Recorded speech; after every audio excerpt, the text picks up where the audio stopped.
compartir una reflexión sobre el tema de la oración en Santo Tomás, tan breve como la materia lo permita, como diría Santo Tomás también. Bueno, me quedo en primer lugar con la frase que hemos leído en la misa en homenaje de Santo Tomás, en memoria de Santo Tomás, a quien Dios le concedió una sabiduría e inteligencia extraordinarias, verdaderamente extraordinarias. Nunca vamos a terminar de llegar a comprender hasta dónde ha captado Santo Tomás la verdad sagrada, la verdad de Dios, de Cristo. Dice una sabiduría e inteligencia extraordinarias en las que profundizó portentosamente y comunicó luego con generosidad la tarea docente de Santo Tomás, predicador y docente. Bien, Santo Tomás fue un predicador y un docente. No me voy a detener a hablar de él, simplemente una brevísima introducción, porque nos vamos a adentrar en un texto suyo. Santo Tomás es definido por algunos como la luz apacible, luz que causa paz. Pero, es decir, sería el fruto de leerlo a Santo Tomás, de estudiarlo a Santo Tomás, es quedar iluminados y en paz. Ese es el fruto no de mi conferencia, sino de Santo Tomás, de leerlo a Santo Tomás, de estudiarlo a Santo Tomás. Después de todo lo que parece difícil, de todo el esquema que él va armando de cuestiones disputadas, de discusiones, va surgiendo y elevándose la luz de la verdad, el orden, y entonces al llegar el orden llega la paz. Bueno, eso es lo que Santo Tomás se ha propuesto en toda su obra, conducir todas las verdades a la verdad, para que el orden de las verdades nos traiga la paz. Bueno, ese es el primer paso de mi reflexión, ir enmarcando el tema de la oración. Primero, en Santo Tomás. ¿Quién fue Santo Tomás? Brevísimamente. Doctor común de la Iglesia, la luz apacible, la inteligencia extraordinaria, don especial dado por Dios a un hombre, a un cristiano, no porque simplemente era un chico inteligente, ¿no? Sino que hay un don especial de Dios a este santo que ha sido lumbrera para la Iglesia, luz para todo aquel que quiere profundizar la doctrina cristiana. Bien, en segundo lugar, vamos ya al tema. El tema que me propusieron es el tema de la oración en Santo Tomás, es decir, en la enseñanza de Santo Tomás de Aquino. ¿Qué dice Santo Tomás acerca de la oración? Santo Tomás habla de la oración en muchas partes de su obra. Recordamos, por ejemplo, aquellos sermones de Nápoles, que el padre Taula tiene una tesis sobre eso también, los cuales comenta el Padre Nuestro. El catecismo, el famoso catecismo tomista, tiene esos comentarios de Santo Tomás sobre algunas oraciones clave de nuestra fe. Pero, ¿qué rol cumple Santo Tomás, la oración en la obra de Santo Tomás? Para eso hay que recurrir a la Suma Teológica. La Suma Teológica tiene un lugar. La Suma Teológica es como una gran catedral donde cada ladrillo, cada pintura, cada cosa tiene su lugar en orden al todo. La Suma Teológica tiene un orden, tiene esas famosas tres partes: Dios, el hombre y el hombre Dios, Cristo. Dios, la creación de Dios, el hombre, y cómo se conduce al hombre hacia la vida eterna a través del Hijo de Dios, que es hombre y es Dios. y ese otro. Bien, en la Suma Teológica, Santo Tomás, en la segunda parte, en la que se concentra en el obrar humano, por eso es la parte de la moral que llaman los estudiosos,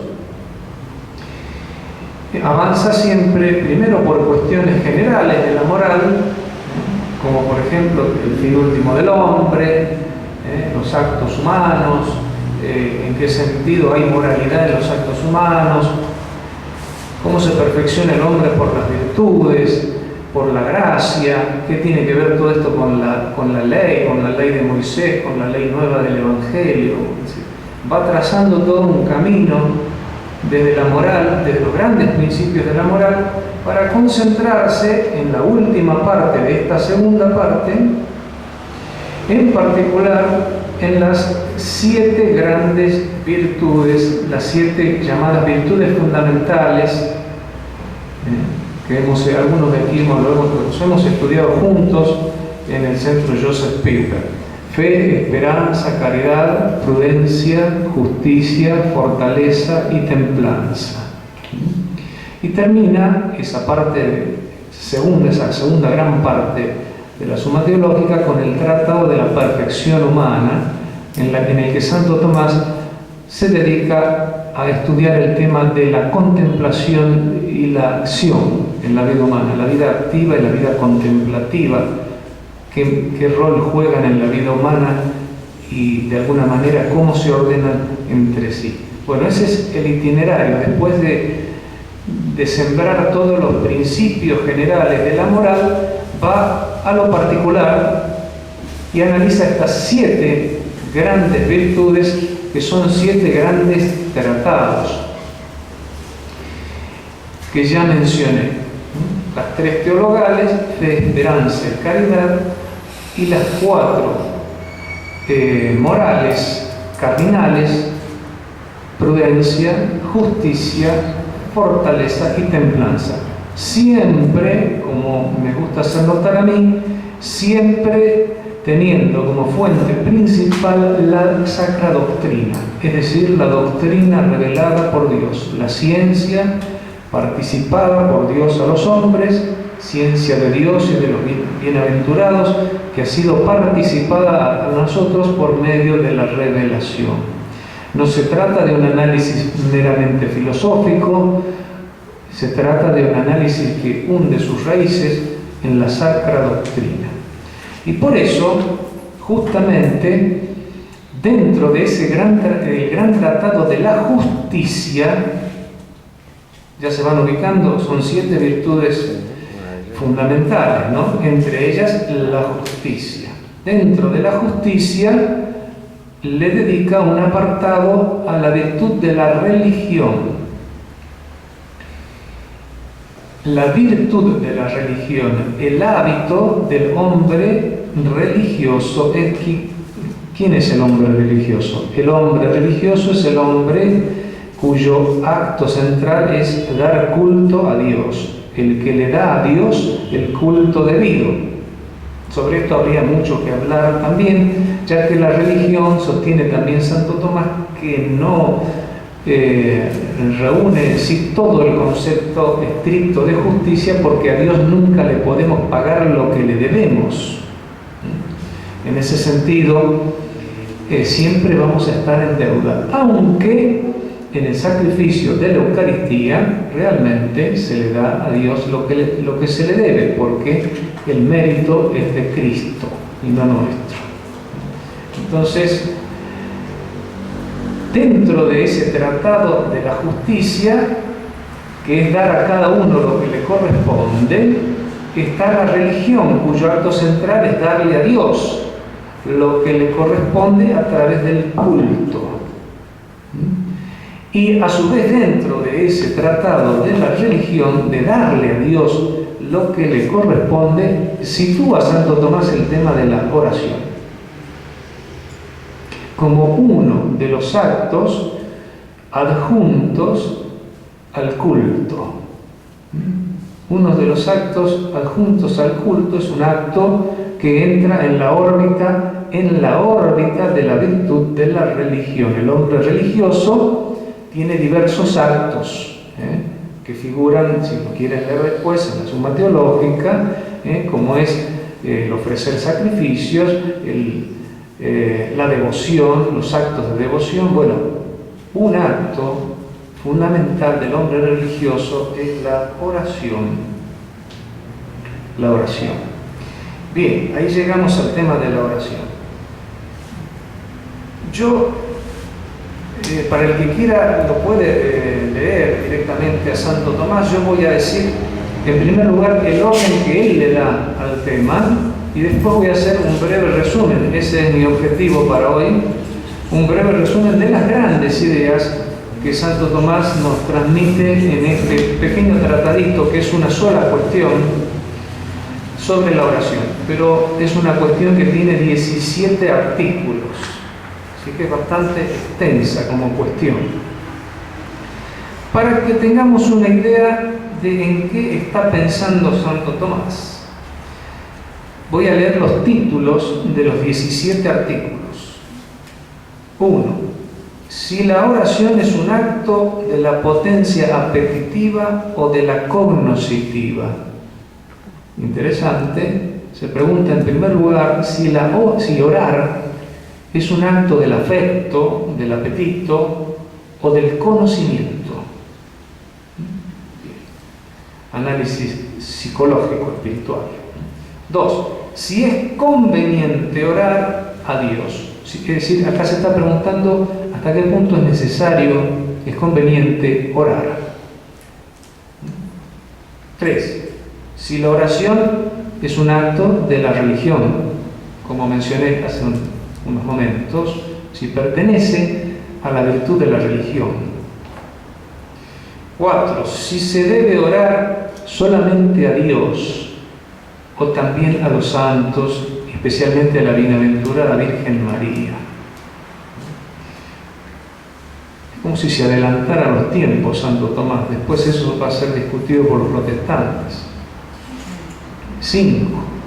Si se debe pedir determinadamente algo, si yo le tengo que pedir a Dios algo en concreto en la oración, o le puedo pedir a Dios algo en concreto en la oración, o nos tenemos que limitar a pedirle cosas genéricas, así en general. 6. Si debemos pedir por la oración cosas temporales, ya ahí concreta un poco más Santo Tomás, y si le podemos pedir a Dios, o si le debemos pedir a Dios cosas de este tiempo, del mundo temporal, o le tenemos que pedir solamente cosas del cielo, por ejemplo. 7. Si debemos orar por los demás, o solamente por nosotros. 8. Si debemos orar por los enemigos, por nuestros enemigos, que los tenemos, todos tenemos enemigos. 9. De las 7 peticiones del Padre Nuestro, de la oración del Señor, dice, oración dominical. Ahí le dedican en este artículo 9 un brevísimo análisis, pero esclarecedor, de la belleza, del orden de la perfección del Padre Nuestro. 10. Si orar es propio de la criatura racional y no de las demás criaturas, las criaturas no racionales. Solo la criatura racional, nos referimos al hombre y a los ángeles, ¿no? 11. Si oran por nosotros los santos que están en el cielo. Y se acuerdan de nosotros. 12. Si la oración debe ser vocal, pronunciada por la boca. 13. Si es necesario prestar atención en la oración. Esto nos serviría mucho para evitar escrúpulos en la conciencia, ¿no? No me voy a adelantar, pero en parte sí, en parte no. Él dice, si es necesario atender en la oración. 14. Si la oración debe ser de larga duración, Se pregunta, ¿tengo que estar muchas horas rezando o no? 15. Si la oración es meritoria. Meritoria significa, ustedes ya saben, merecer la vida eterna y por la cual se reciben más gracias, un acto por el cual yo recibo más gracias de Dios. ¿Por qué? Porque es hecho por la caridad. El principio del mérito es siempre el amor a Dios, la caridad. 16. Si los pecadores orando impetran algo de Dios, es decir, consiguen algo de Dios. 17. Las especies de oración que aparecen en la misa, las acciones de gracia, las obsequiaciones, etc. Ese es el orden que le da Santo Tomás. Trata esas 17 preguntas en la Suma Teológica, que los invito después a que la lean. Bueno, yo no voy a hacer un recorrido en ese orden de los 17 artículos, aunque de alguna manera van a estar presentes los 17 artículos en lo que voy a decir. En primer lugar, la primera pregunta que yo me hago es: ¿qué es orar? ¿Qué es orar? Y Santo Tomás toma la definición de San Juan Damasceno de oración, que es nada curiosamente la misma que coloca el Catecismo de la Iglesia Católica al tratar el tema de la oración en el punto 2559. Santo Tomás dice, tomando de San Juan Damasceno, es pedir a Dios todo aquello que nos conviene en orden a nuestra salvación. Repito, orar es pedir a Dios, es un acto de petición, de súplica. Esa es la esencia de la oración, la súplica a Dios de todo aquello que nos conviene en orden a nuestra salvación. Pero el centro de esa petición, es decir, si queremos tomar las palabras de la definición, lo que más nos conviene pedir es que Dios nos una a Él, la unión con Dios. Eso es, creo yo, la esencia de la oración interpretada por Santo Tomás.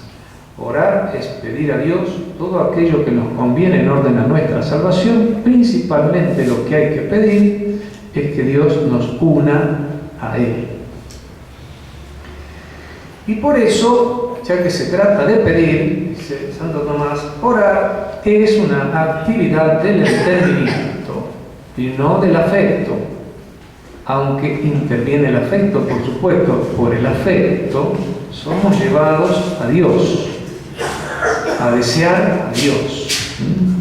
Entonces, el deseo de Dios, que viene por las gracias de Dios y especialmente por el ejercicio de la caridad, el amor a Dios sobre todas las cosas, ese deseo me lleva a orar. Pero orar no es simplemente amar a Dios. Orar es hablar a Dios. Y hablar en este tono, principalmente de súplica. De súplica. Suplico a Dios, ¿qué cosa? Todo aquello que me conviene en orden a nuestra salvación, o que nos conviene. Me conviene, nos conviene, en orden a nuestra salvación. Y explica más en detalle Santo Tomás, dice, es una actividad del entendimiento práctico, no del entendimiento teórico, no es una especulación acerca de la verdad, es un acto práctico de la inteligencia, que en lugar de mandar, dice, se parece entra en aquello que la razón puede realizar. Por eso es del entendimiento práctico. Pero como no pedimos aquello que podemos realizar por nosotros mismos, pedimos que lo realice Dios. Es un acto del entendimiento práctico al modo de una súplica, que algo se realice por el poder de Dios.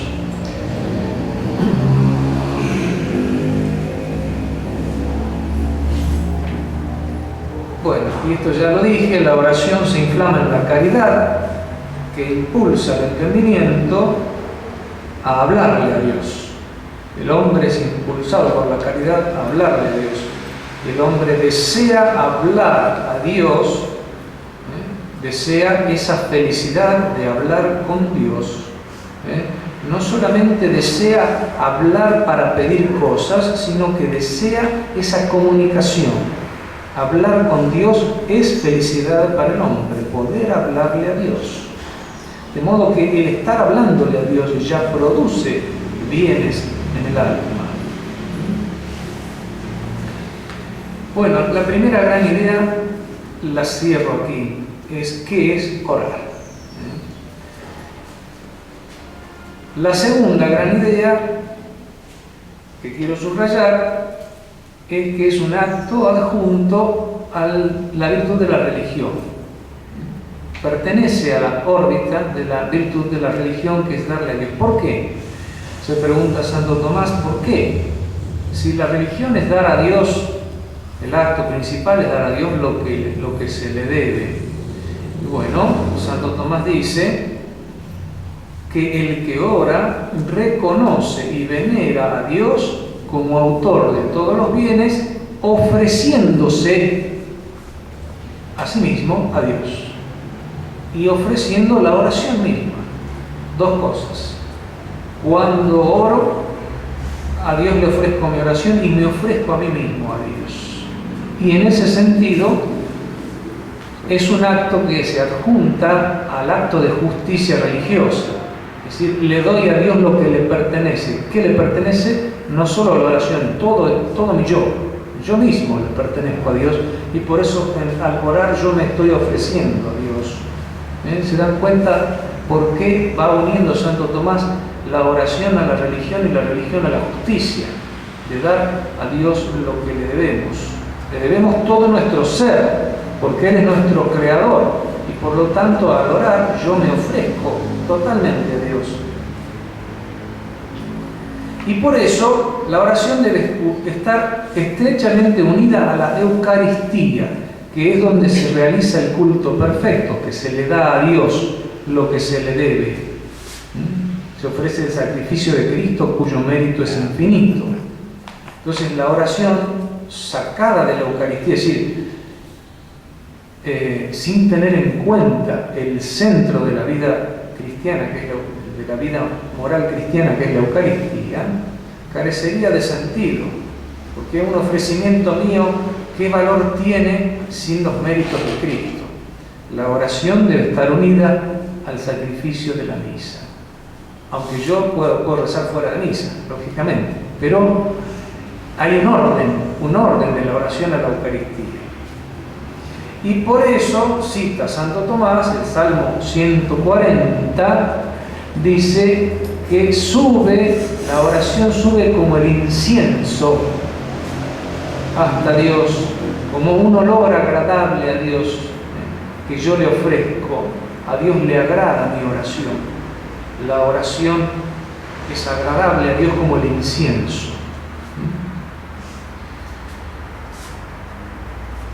Bien, entonces, la oración es un acto dirigido a Dios.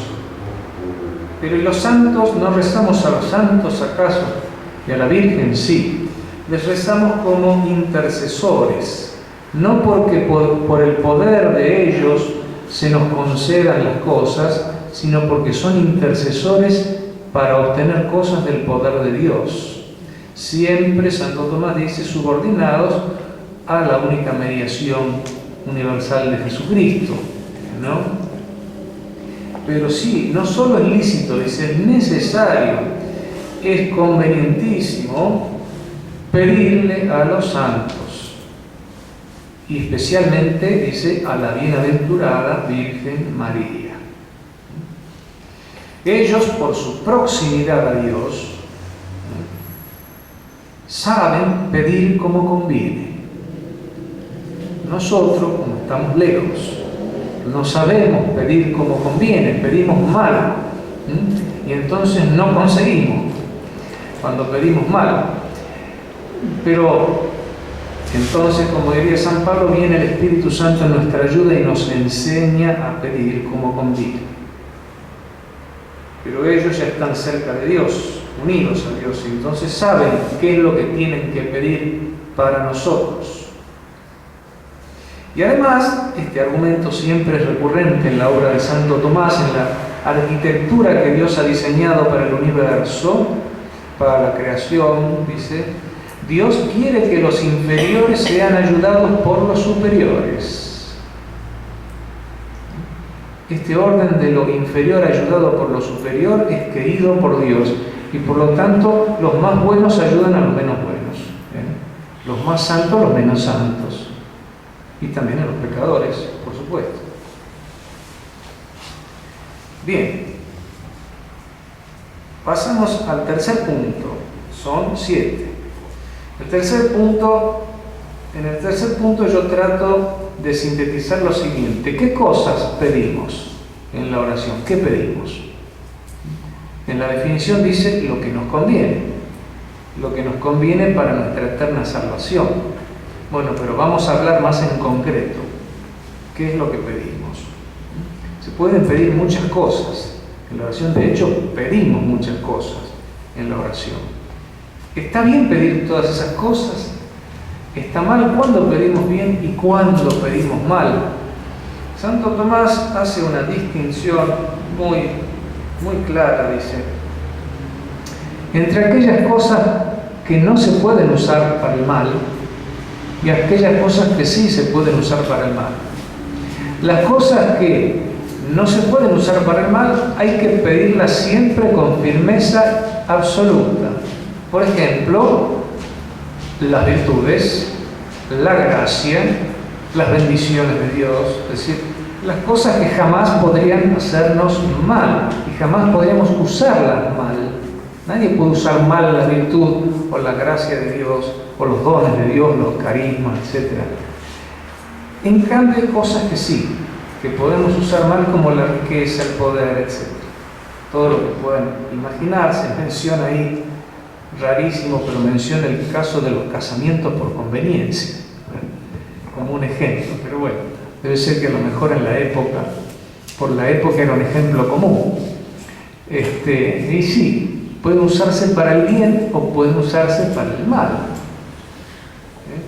Bueno, en estas cosas, dice, es donde no sabemos pedir como conviene y tenemos que ser adiestrados o instruidos por el Espíritu Santo, ayudados por el Espíritu Santo. Sometiéndonos al pedirlas, dice, al pedir esas cosas, como por ejemplo alguna riqueza, como puede ser una casa o lo que sea, sometiéndonos al Espíritu Santo, sometiéndonos al Espíritu Santo para que nos perfeccione en la petición, para que aprendamos a pedir. Si pido una casa, que la pida como conviene, para la gloria de Dios, para mi salvación, etc. Como conviene. Y no simplemente andar pidiéndole cosas a Dios, someterme al Espíritu Santo para que me enseñe a pedir como conviene. Bueno, aquí puse lo siguiente: cuando el Evangelio nos amonesta a que no andemos solícitos por qué comeremos y demás, cuando Cristo dice no se preocupen por lo que van a comer, lo que van a beber, los pájaros del cielo, etcétera, etcétera, el sermón de la montaña, no debe entenderse, dice, como si nunca le tuviésemos que pedir a Dios estas cosas. Debe entenderse como un desapego, un control de la desordenada preocupación por esas cosas, porque el hombre cae, al pedir cosas terrenales, cae en prisionero de esas cosas y se desespera y está excesivamente preocupado por esas cosas, deja de pensar en las cosas del reino de los cielos. Y dice algo llamativo, es una especie de intento por tenerlo todo asegurado. Nos desesperamos por las cosas terrenales como en un intento de tenerlo todo asegurado. Pero además el Evangelio nos calma diciendo que esos bienes Dios se los añade a los que buscan primero el reino de Dios y su justicia. Buscar primero el reino de Dios y su justicia, lo demás se les dará por añadidura. Pero es lícito y necesario pedir, dice Santo Tomás, convenientemente cosas temporales en la oración. Y ese modo conveniente consiste, acá está el detalle clave, en primer lugar, en no poner en ellas el fin. Esto es clave en la moral de Santo Tomás. Psicológicamente, yo tendría que analizarme en cada petición. No quiero hacer un psicologismo de la oración, ¿no? Pero vamos a detenernos en este detalle que para la moral de Santo Tomás es muy importante, que es cuando pido algo temporal no poner el fin. En un acto moral, en un acto libre mío, siempre tengo tres cosas para analizar, dice Santo Tomás: el objeto, el fin y las circunstancias. Por ejemplo, estamos en una reflexión sobre la oración de Santo Tomás. Ese es el objeto. Yo estoy haciendo una reflexión sobre la oración. Las circunstancias, por ejemplo, quiénes han venido, el lugar, qué es lo que rodea a este acontecimiento que es el centro de mi acto, que es la reflexión sobre la oración de Santo Tomás para ustedes. Pero acá viene el detalle clave: ¿cuál es el fin que yo persigo al hacer esto? Que Cristian me pague, por ejemplo.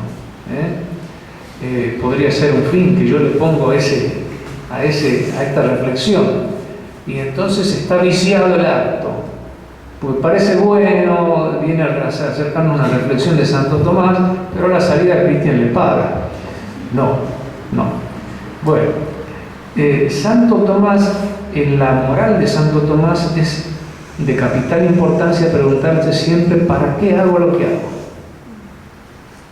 El fin de pedir una cosa temporal, como puede ser una casa, no puede ser fin último. Es decir, me desespero por tener una casa y cuando tengo una casa ya no quiero nada más. No, la casa tiene que estar ordenada a los bienes superiores. El bien de la perfección de la persona, de la familia, el reino de Dios, la gloria eterna, etc.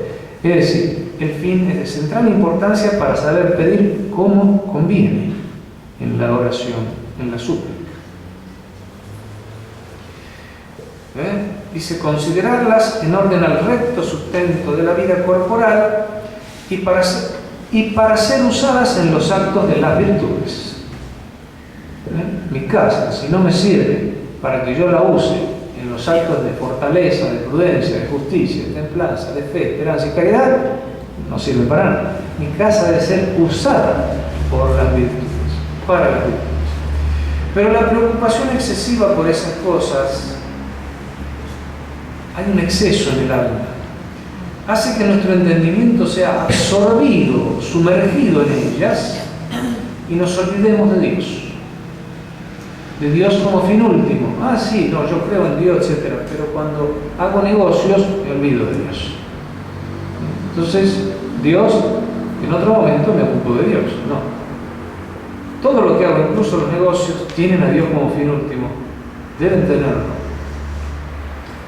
Esto se combate, dice, este problema de ser absorbida la mente en las cosas temporales, se combate con la oración constante. Bueno, pero la pregunta era ¿qué cosas pedimos? El Señor, dice Santo Tomás, nos ha dejado ordenadísimamente, convenientísimamente cómo pedir, qué cosas pedir en el Padre Nuestro. En primer lugar, hay mucho que decir sobre esto, voy a sintetizarlo. ¿Por qué es ordenado y perfecto el Padre Nuestro? En primer lugar, dice, lo que hay que pedir es el fin, porque lo primero en la intención es el fin, y el fin último es Dios. Entonces, primero hay que pedir algo referido a Dios. ¿Pero qué pedimos? En primer lugar, pedimos la gloria de Dios, que Dios sea glorificado, santificado sea tu nombre. Padre nuestro que estás en el cielo, santificado sea tu nombre, que todo santifique el nombre de Dios. Los hombres, los ángeles, la tierra, el cielo, que todo proclame la gloria de Dios. Lo primero que se pide. Pero acto seguido, inmediatamente, pedimos que Dios nos una a esa gloria. Dice, venga a nosotros tu reino. Entonces fíjense, en esas dos peticiones están concentradas todo lo que pedimos, podemos pedir acerca del fin último. Que se santifique el nombre de Dios y que Dios nos lleve su gloria. Venga a nosotros tu reino. Luego, dice Santo Tomás, en el orden, después del fin vienen los medios. Hay que pedir los medios. Y para pedir los medios, en primer lugar, pedimos que se cumpla la voluntad de Dios en el cielo como en la tierra. De esa manera abarcamos todo, cielo y tierra, pero en cada acto concreto, en cada cosa concreta, que se cumpla la voluntad de Dios. Hágase tu voluntad en la tierra como en el cielo. Después pedimos el pan, dice, que es no solo el pan que sustenta nuestro cuerpo, el alimento, no es el pan de la panadería solamente, es todo el alimento, e incluye Santo Tomás el alimento eucarístico, es decir, todo lo que hace a nuestro sustento físico y espiritual, todo lo que necesitamos para sostener nuestro cuerpo y nuestra alma, todo lo que es. A nuestro de cada día hoy. Hay una bisagra, nueva bisagra. Ha terminado de pedir los medios, que se cumpla la voluntad de Dios y que Dios nos provea el sustento del cuerpo y del alma. Ahora comienza a pedir que elimine los obstáculos que nos impiden llegar a la gloria. Primer obstáculo, nuestros pecados cometidos. Perdona nuestras ofensas como también nosotros perdonamos a los que nos ofenden. Las tentaciones, no dejes caer en la tentación. Y finalmente, líbranos de todo. Entonces, primero pedimos el fin, después los medios, en positivo, en negativo, y allí encontramos ordenadísimas las cosas que hay que pedir. Todas nuestras súplicas pueden ser insertadas en alguna frase del Padre Nuestro. Hoy leíamos en la misa Salmo 50, 51 de acuerdo a la clasificación, el miserere, ¿no? Todo lo que se leyó, supongamos,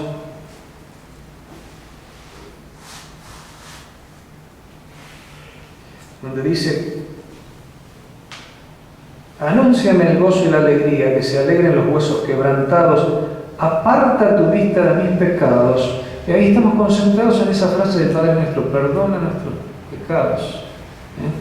Pero miren cómo lo despliega el Salmo: aparta tu vista de mis pecados, borra todas mis culpas, crea en mí, Dios mío, un corazón puro, purifícame, renuévame, renueva la firmeza de mi espíritu, no me arrojes lejos de tu presencia, ni retires de mí tu Santo Espíritu, etcétera, etcétera. Es decir, todo lo que se está pidiendo es la curación del pecado, el perdón y la curación.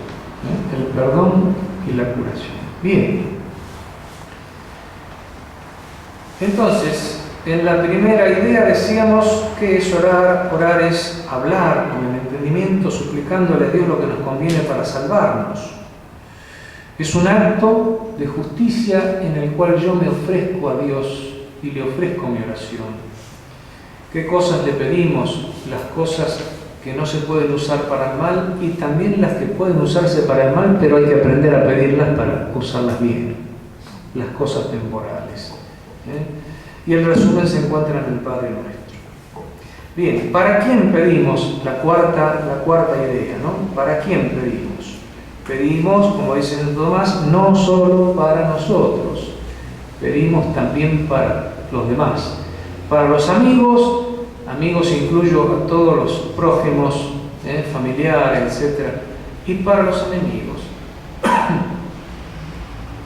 Ya que la caridad abarca al prójimo, debemos desear el bien para los demás, y siendo la oración una petición del recto deseo, se sigue que hay que pedir por los demás. Hay que pedir por los demás. ¿Es necesario rezar por los justos, por los santos? Sí. Es necesario rezar por los justos. Por los justos se refiere acá en esta vida, ¿no? Porque los santos que están en el cielo piden por nosotros, pero nosotros por los buenos, por los que se están santificando, pedimos. Para que perseveren y progresen.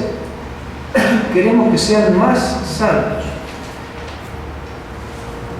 Y pedimos por los pecadores para que se conviertan, obteniendo beneficios para los buenos. Dice, cuando obtenemos beneficios para alguien bueno, ese bien redunda después en todos. Cuando los santos de esta vida se vuelven más santos, eso redunda en el bien de todos. Por lo tanto, es necesario pedirlo para el bien de la Iglesia y de todos nosotros. Hay que orar incluso por nuestros enemigos, como manda el Señor: amad a vuestros enemigos y orad por los que os persigan. Pues lo que amamos en el enemigo no es el pecado, no es la culpa, es lo que hay de bueno en él, la naturaleza, dice Santo Tomás. Amamos al enemigo en cuanto es una criatura de Dios, y queremos que se convierta o queremos su bien. Y este amor es primero general, un amor general. Le deseo el bien y que se le aparte el mal. Luego avanza en perfección, incluso hasta desearle en particular algunos bienes al enemigo, y tener incluso, después en el Tratado de la Caridad lo desarrolla mucho más el tema. Especialmente si el enemigo pide perdón, dice, estamos más obligados, tremendamente obligados a pedir por él. Y este amor particular es el propio de los santos, de la santidad perfecta, el amor a los enemigos en particular, no solo un amor general. Por esto la caridad implica que no debemos excluirlos de nuestras oraciones. Bien. Finalmente, algunas cosas duras dice Santo Tomás, ¿no? Finalmente, para los que perseveran en el mal, dice, hasta el final, se pide el justo castigo, conforme a la voluntad de Dios. Nosotros pedimos que se conviertan los pecadores, como pedimos también para que Dios nos conserve o nos convierta, si no estamos convertidos. Pero también se pide la justicia divina, dice, para aquellos que perseveran hasta el mal, al final, que perseveran en el mal hasta el final, se pide la justicia de Dios, el justo castigo, conforme a la voluntad de Dios. Bien, pasamos a la quinta idea, vamos acercando al final. La quinta idea yo la he llamado mérito, distracción y provecho de la oración. Mérito, distracción y provecho. En primer lugar, la oración es un acto meritorio ante Dios. Merece la salvación, merece más gracia, que Dios me dé más gracia. Por lo tanto, orando puedo obtener gracias de Dios. Para mí, para los demás. Pero solo si está hecho con caridad. Porque el principio de mérito es el amor a Dios sobre todas las cosas. En segundo lugar, si es necesario estar atento siempre que rezo y en cada palabra que rezo, la respuesta de Santo Tomás es muy esclarecedora en este punto. Él sostiene que para que haya mérito en la oración es necesaria la atención en el primer acto de la oración, que es cuando yo manifiesto la intención de unirme a Dios por la oración, porque después puedo distraerme, no puedo estar, a lo mejor no puedo estar siempre atento a todo lo que digo, pero ya es meritorio ese acto de oración en cuanto parte de un acto meritorio, que es la intención recta de unirme a Dios mediante la oración. Pero a veces somos débiles, forma parte de nuestra naturaleza la debilidad que nos hace distraernos. Sin embargo, para sacar provecho espiritual de la oración es necesaria la atención, dice Santo Tomás, a las palabras, al significado de las palabras, y a Dios mismo principalmente. Entonces, las distracciones que no quitan mérito a la oración son las que forman parte de la condición humana, dice Santo Tomás, su debilidad. El alma está, interesante el gesto de comprensión de Santo Tomás, el alma está muchas veces deprimida y oprimida en las cosas inferiores. Eso Dios lo tiene en cuenta, es decir, estamos muchas veces deprimidos, oprimidos por las cosas, y a veces nos distraemos, no podemos prestar. Pero es muy importante en ese acto principal que puede renovarse por momentos, prestar atención a la intención fundamental, que es unirme a Dios mediante el habla, mediante la oración de súplica. Bien, sexta idea que rescato, o que sintetizo, mejor dicho.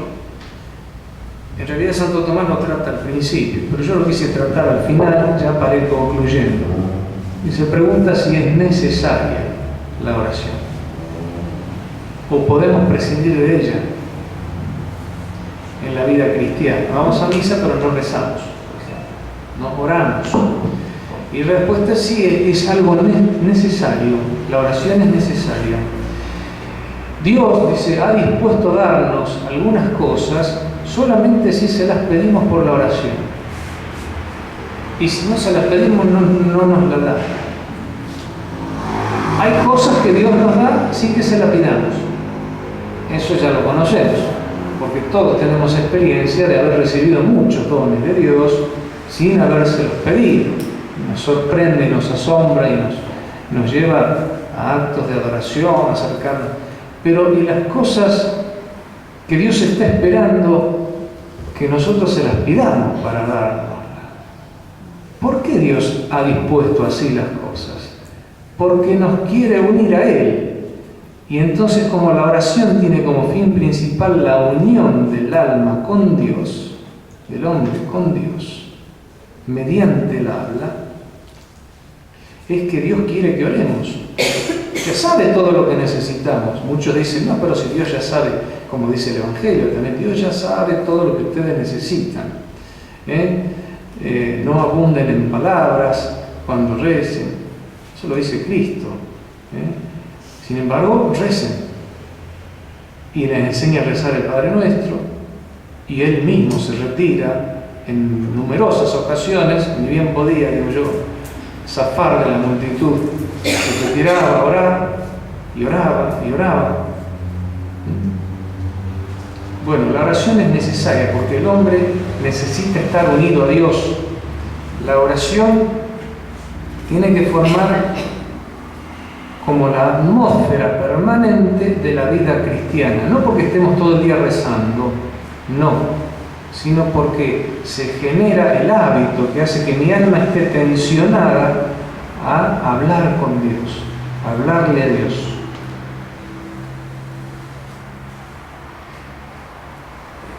Última reflexión. La duración. ¿Cuánto tiempo hay que rezar? No vamos a dar aquí una fórmula ni un número preciso de cuánto tiempo. Hay quienes rezan horas y horas. La iglesia toda está siempre en oración, pero puede ser que a nosotros nos toque orar muy de vez en cuando durante el día con pequeñas oraciones, ¿no? El Señor manda no hablar mucho en la oración, no digan muchas palabras.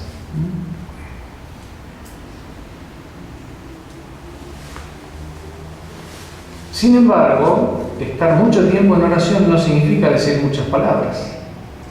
Es decir, que uno puede estar con las mismas palabras dichas con mayor intensidad cada vez y haciendo que su alma se una cada vez más con Dios, que una verdad sea comprendida y pronunciada ante Dios, elevada a Dios por el entendimiento, por la inteligencia. Una misma, entonces no digo muchas palabras. El Padre Nuestro, yo no puedo pasar un rato largo diciendo santificado sea tu nombre y desplegándolo como hacen los salmos, desplegando como hacen los padres de la iglesia y las oraciones de los místicos, y despliegan las oraciones, pero digo lo mismo, con toda la riqueza que existe en las posibilidades de la razón humana. Pero eso no significa decir muchas palabras. Y el alma humana debe concentrarse en solo Dios todo cuanto pueda, todo lo necesario. Pero por otro lado, dice, el mismo Señor nos dijo que es decir, acá está comparando. Por un lado nos dice que no hablemos mucho en la oración, pero por otro lado, el Evangelio de Lucas dice que es necesario orar siempre y no desfallecer. ¿Cómo se concilian ambas verdades? Y Jesús critica a los fariseos que buscan orar en público para ser vistos y aplaudidos y aprobados por los demás. No, él en cambio dice, oren en lo secreto, digan pocas palabras, tu Padre que ve en lo secreto te recompensará. Pero al mismo tiempo dice, es necesario orar siempre y sin desfallecer. Bueno, Santo Tomás dice, debe saberse que la oración se dice continua. ¿En qué sentido se dice continua? Ya sea en acto o en hábito. Puedo estar en acto mucho tiempo en oración o en hábito. Es decir, cuando ya he logrado la forma orante de mi alma tiene una forma de hombre orante, es decir, ya está en tensión firme para cuando se pueda, en el momento en que se pueda, hablar con Dios. Eso significa tener el hábito. No es que una especie de sueño, me duermo, no rezo, y entonces de vez en cuando me despierto. No, el hábito significa una tensión del alma. Yo estoy en las preocupaciones del mundo, pero en cuanto se despeja el camino, esa tensión hace que yo quiera hablar con Dios. El deseo de hablar con Dios me surge. Como existe especialmente la caridad de la cual brota ese acto. En esta vida es preciso ocuparse de muchas cosas. Lo saludable es que la oración dure, dice Santo Tomás, de un modo proporcionado, siempre la medida justa, de un modo proporcionado, como la proporción del remedio con la salud. El remedio es muy bueno, pero le di 2 vasos en vez de medio vaso, le hice mal. Y lo hace la comparación de Santo Tomás, dice la proporción del remedio a la salud, porque somos enfermos y la oración viene a sanarnos y debe ser proporcionada también en la duración. Si nos excedemos, dice Santo Tomás, causa tedio, embotamiento de la inteligencia del corazón, embotamiento, y ya no debe prolongarse más. Miren quién lo dice. Debe interrumpirse, aunque recomienda no precipitadamente. Es como un gran concertista, Santo Tomás. provoca tedio, ya me está provocando tedio porque mi alma está deprimida, oprimida, lo que sea, suspendo la oración, pero no precipitadamente. Tanto sea la oración del pueblo cristiano como la oración individual, se aplica a ambos casos. Por otro lado, dice Santo Tomás, como para tranquilizarnos del todo, algo que ya dijimos, en la iglesia la oración es continua, porque mientras uno cesa, otro le sucede en el orar, y así la iglesia ora siempre, respetando el necesario descanso de todos. Bien, esa fue la última reflexión. La repasamos a las 7 y con eso concluimos. Orar es un acto de la inteligencia, no estrictamente hablando del sentimiento, ni siquiera de la voluntad, es de la inteligencia, que habla a Dios, pero claro, una inteligencia inflamada del deseo de Dios que está en el apetito. Es un acto que me lleva a pedirle a Dios lo que me conviene para salvarme, y al mismo tiempo le ofrezco a Dios todo lo que soy porque le pertenezco a Él, y le ofrezco la oración. Y en ese clima le voy pidiendo a Dios todo lo que quiero pedirle. ¿Y cómo sé lo que quiero pedirle? Y lo que debo pedirle por el Padre Nuestro.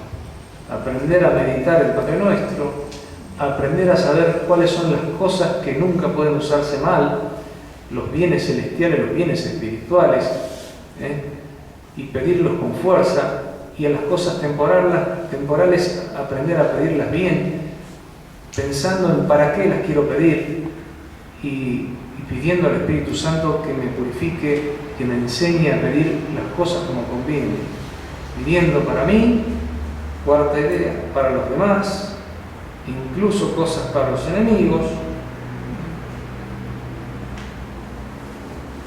sabiendo que el mérito de la oración está en esa intención fundamental de unirme con Dios.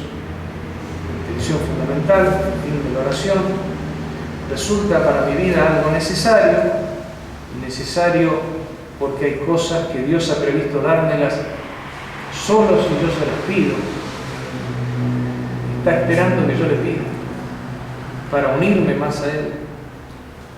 Y por último, hacer de la oración una trama de toda mi vida, de toda la vida, no porque tengamos que estar todo el día en acto de oración, sino porque hay que forjar el hábito de la oración que sea como la atmósfera en la cual se sostiene mi existencia cristiana, unida y centrada en la Eucaristía.